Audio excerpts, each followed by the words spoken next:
हाय दोस्तों, कैसे हैं आप लोग। मैं उम्मीद करता हूं आप लोग ठीक होंगे। सऊदी अरब में अगर आप आते हैं या किसी भी मुल्क में आप जाते हैं तो एक नियम होता है, एक रूल होता है कि उसी मुल्क के लॉ के हिसाब से आपको चलना है। एक एक कदम उठा के रखने के लिए आपको वहाँ का एक एक कानून फॉलो करना पड़ता है। जिस भी देश में अगर आप जाते हैं, मेरठ का एक ड्राइवर आया सऊदी अरब के अंदर, मेरठ यूपी का, जब आया तब वो सब ठीक ठाक था, काम कर रहा था, सब कुछ ठीक ठाक चल रहा था। बाद में उसने कोई नशीली चीज़ों का बिजनेस शुरू कर दिया, तो पुलिस ने पकड़ा और जेल में डाला। अब कहा जा रहा है कि उसको फांसी दिया जाएगा। ठीक है, कल ट्विटर पे मैं ऐसे ही देख रहा था तो उस पर काफ़ी सारे उसका न्यूज़ आ रहे थे। तो कुछ लोगों का कमेंट था उस न्यूज़ के नीचे।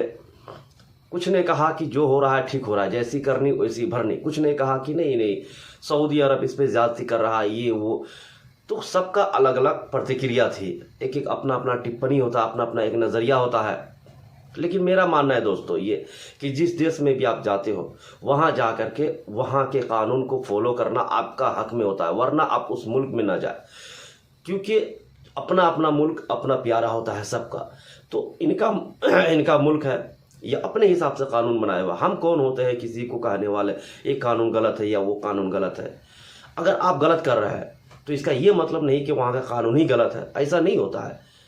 आप अगर किसी देश में जाते हैं, चाहे वो ड्राइवर में जाए, इलेक्ट्रीशियन में जाए, एसी टेक्नीशियन में जाए, इंजीनियर में जाए, फोरमैन में जाए, किसी भी काम में जाए, आपको वहीं का कानून फॉलो करना होगा। अब जो खबर आई है, ये खबर आपको बता देता हूँ क्या खबर है। काफ़ी उन लोग का जो फैमिली है, जो एक लड़का जिसका फांसी होने वाला है, उनका फैमिली काफ़ी पैरवी कर रहा है इंडियन गवर्नमेंट का कि मेरा बच्चे को छुड़ा दो, किसी तरह से उसको इंडिया बुलवा दो। अब वो इंडिया जाएगा नहीं जाएगा ये तो देखने वाली बात है। अब आगे क्या होता है देखते हैं। चलिए, उससे पहले चैनल सब्सक्राइब और लाइक शेयर कीजिए, आगे की खबर हम आपको बताते हैं। सऊदी अरब में नशीली पदार्थ की तस्करी के आरोप में मेरठ के एक युवक को मौत की सजा सुनाई गई है।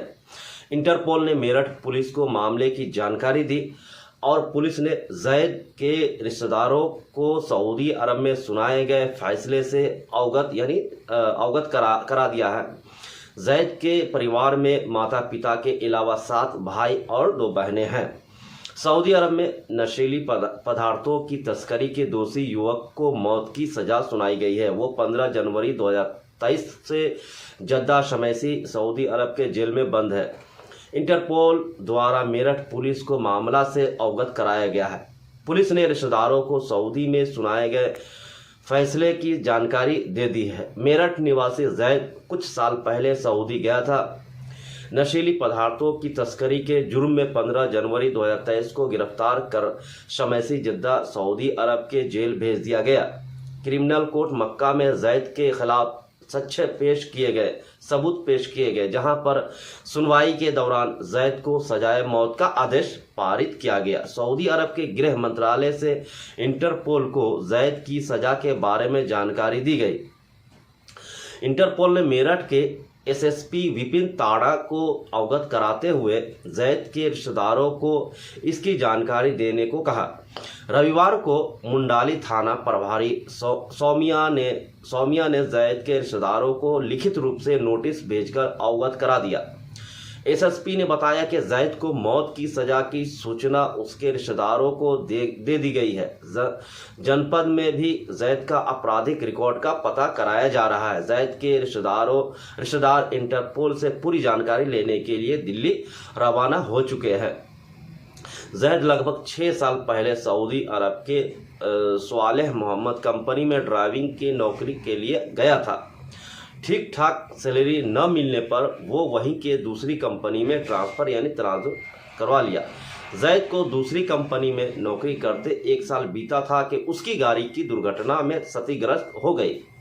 रिश्तेदारों ने बताया कि कंपनी मालिक ने जैद पर गाड़ी की कीमत वसूली का मुकदमा कर दिया। रिकवरी से बचने के लिए जैद कंपनी छोड़ भागा।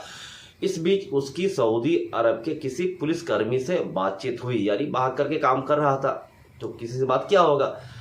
पुलिसकर्मी ने उसे अपनी पारिवारिक यानी घर के ड्राइवर के रूप में रख लिया। रिश्तेदारों का आरोप है कि कुछ दिन बाद पुलिसकर्मी की गाड़ी पर नौकरी के दौरान जैद पर नशीली पदार्थ बरामदी दिखाते हुए सऊदी अरब सरकार ने गत वर्ष 15 जनवरी को नशीली पदार्थ तस्करी के आरोप में जद्दा सेंट्रल जेल समाइशी जद्दा में बंद कर दिया।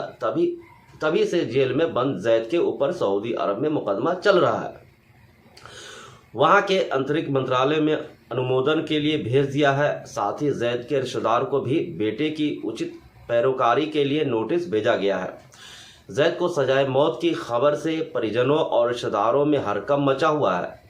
वो बचाव के लिए भागदौड़ कर रहे हैं। जैद की परिवार में माता पिता के अलावा 7 भाई है, जिनमें से जैद दूसरे नंबर का है। सबसे बड़ा भाई मोनू भी सऊदी अरब में नौकरी करता है। इसके अलावा 2 बहनें भी है। बात कुछ ये है कि देखिए, अगर आप आते हैं सऊदी अरब तो यहाँ के कायदा कानून आपको फॉलो करना होगा। काफ़ी सारे लोग ऐसे हैं, कहते हैं अरे हर चीज़ बंद हो गया सऊदी अरब में, कुछ नहीं होता है, कानून कुछ नहीं करेगा। ऐसा नहीं है। जब आप पकड़ाते हैं ना तो फिर अच्छा से, तो शब्द खराब है लेकिन पिलाई होता है, ठीक है। तो इसीलिए कहीं भी जाइए तो वहाँ का हिसाब से रहिए। ऐसा कुछ नहीं है यहाँ आने के बाद आप सोचिएगा कि हम जल्दी से जल्दी अमीर बन जाए, जल्दी से जल्दी हम पैसे कमा के घर भाग जाए और कुछ भी काम कर ले। ऐसा नहीं होता है। कुछ भी काम करने के लिए इलीगल तरीका से नहीं करना है, यानी वो तरीका अपनाना है जो सही तरीका है, जो यहाँ के कानून कहता है हमें, उस हिसाब से आप पैसा कमाए। कमाने के लिए तो बुलाता ही है सऊदी अरब। आप पैसा कमाए, ज़्यादा कमाए, अच्छी बात है, लेकिन रास्ता ठीक रखिए। अब ऐसा नहीं कि अब सैलरी नहीं दे रहा है कोई कंपनी तो हम गलत काम करेंगे, जो नशीली जो है सामान है, शराब दारू, वो बेचेंगे। ऐसा नहीं है। तो आपको ज़्यादा पैसा कमाना है, कोई बड़ा काम कीजिए, कोई अच्छा काम कीजिए जो लीगली है। इलीगल काम करके आप पैसा कमाएंगे, क्या कीजिएगा? अपने बच्चे को भी निवाला खिलाइएगा तो इलीगल काम का पैसा का निवाला खिलाइएगा, ये शोभा देता है किसी को? ठीक है। तो इस तरह से आप न करें। मेरा ये आप लोगों से रिक्वेस्ट है कि जहाँ भी रहे वहाँ के कानून के फॉलो करके रहे। ठीक है, मिलते हैं नेक्स्ट वीडियो में। Thank you.